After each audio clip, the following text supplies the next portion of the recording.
Hello दोस्तों, स्वागत है आपका अपने यूट्यूब चैनल पर। आइए, एक बहुत बड़ी खबर आपके सामने निकल के आई है। RO री एग्ज़ाम पैटर्न में हुआ बदलाव। आपका RO का पेपर पता होगा, जैसे आपका UPP का पेपर जो है लीक हुआ था तो री एग्ज़ाम हुआ, उसी सेम तरीके से आपका RO का पेपर भी हुआ था और वो भी आपका लीक हो गया, इसलिए वो भी री एग्ज़ाम होगा और जो दिसंबर में प्रस्तावित हुआ है। समझ रहे हैं? तो आपका एग्ज़ाम पैटर्न में आपकी बदलाव हुआ है और क्या बदलाव हुआ है वो आपको हम बताते हैं। आप देखिएगा आपको एग्ज़ाम पैटर्न में क्या बदलाव किया गया है।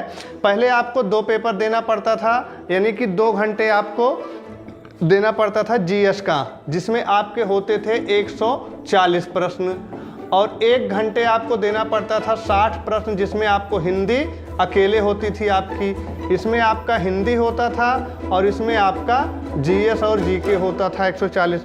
कुल मिला के 200 प्रश्न होते थे, 2 टाइम में होते थे। लेकिन अब की जो आपका पेपर होगा वो आपका डायरेक्ट 3 घंटे का होगा, यानी कि बीच में आपको जो फुर्सत मिलती थी वो छुट्टी नहीं मिलेगी। एक बार आपको जाना है और 3 घंटे का पेपर एक साथ दे के आना है, यानी कि 2 घंटे में आपको GS का हल करना है 140 प्रश्न और 1 घंटे आपको मिलेगा ये हिंदी के लिए। अब वो आपके ऊपर है, पहले GS करते हैं, पहले हिंदी करते हैं। और दूसरी बात ये है कि आपका 2 शिफ्ट में पेपर होगा।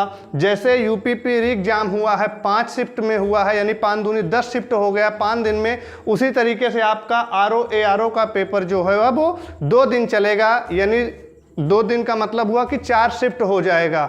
और जैसे ही 4 शिफ्ट हुआ, नॉर्मलाइजेशन वाली बात इसमें भी आ जाएगी।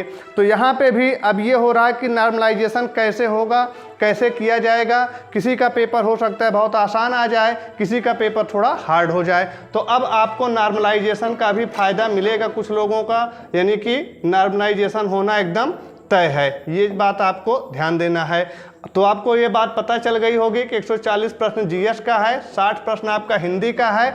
आप पहले सुबह जो है GS का देते थे, बाद में 1 घंटे का पेपर हिंदी का होता था। अब आपको एक साथ, यानी कि एक बार एंट्री करना है और दोनों पेपर एक साथ हल करके आने हैं। आपका प्री निकल जाएगा, उसके बाद आपको मेंस देना है, जिसमें आपका यस यानी निबंध लिखाना है। तो ये सूचना थी, आपको हमने बता दिया। वीडियो कैसे लगी आप कमेंट बॉक्स में कमेंट करके ज़रूर बताइएगा। चैनल को सब्सक्राइब करिएगा। धन्यवाद।